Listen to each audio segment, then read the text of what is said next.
I'm Dale Smith for Looney Politics, and the Conservatives are now in a leadership race. With Andrew Scheer's surprise resignation, that means that the field is fairly open for the candidate who will replace him.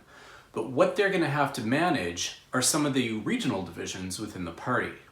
What does that mean? Well, for starters, so much of their power base is in the West right now, particularly after the last election when they had overwhelming success in Alberta and Saskatchewan in particular.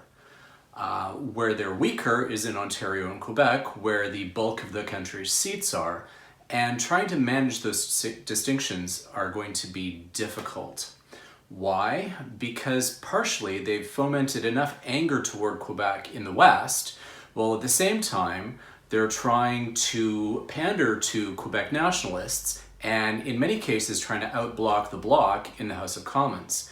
Having a leader who's going to be able to manage both sides of that party dynamic is going to be a real challenge and going to be an early test to see if the candidates are going to be able to have messages that will appeal to both sides. Another dynamic to be managed is the rural versus urban split, and that's going to be fairly important to manage because anyone who wants to form a majority government in this country is going to need to pick up seats in urban areas, particularly in the GTA and places like Montreal and Vancouver. That's been difficult for the Conservatives, in part because of their social conservatism, and it's going to make finding a leader who can, again, bridge the concerns of rural Canadians with those of urban ones to be a challenge in order to try and find, again, a message that can get the party to rally around that on both sides. One of the things Andrew Scheer had difficulty in connecting with urban voters had to do with partially the social conservatism, but also partially the policies that were on offer. A lot of them were targeted toward either rural Canadians or suburbanites, particularly around all of the family tax credits, but didn't really appeal to the urban voters in any meaningful way. And this had a lot to do with things like their environmental policies, where urban voters are much more concerned with those than they are with things like tax credits for hockey practices and so on.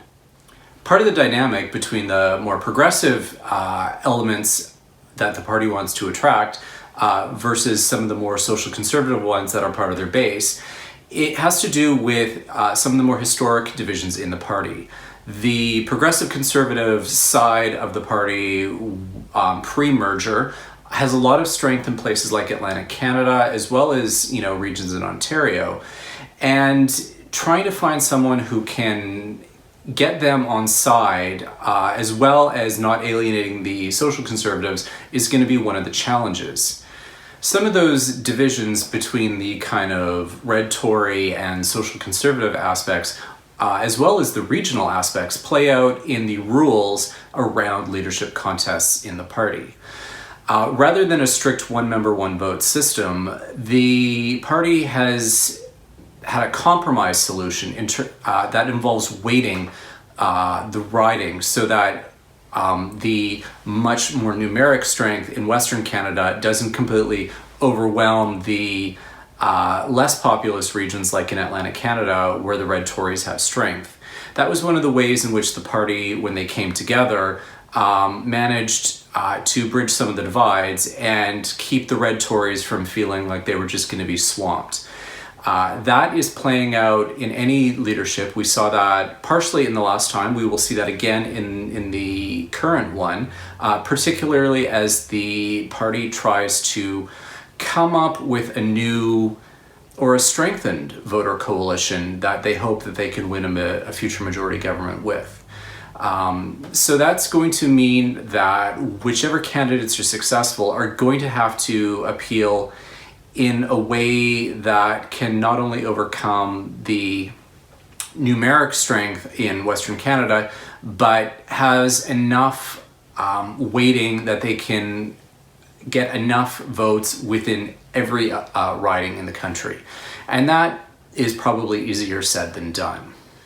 We still have to see how the rules are going to shape up for this particular contest, as well as the timing and how long they want to make this. Being a minority parliament, they might want to shorten the time period for this contest. However, in terms of renewing the party, they may try and compromise and go several months longer in order to try and draw new members and possibly some outsider candidates.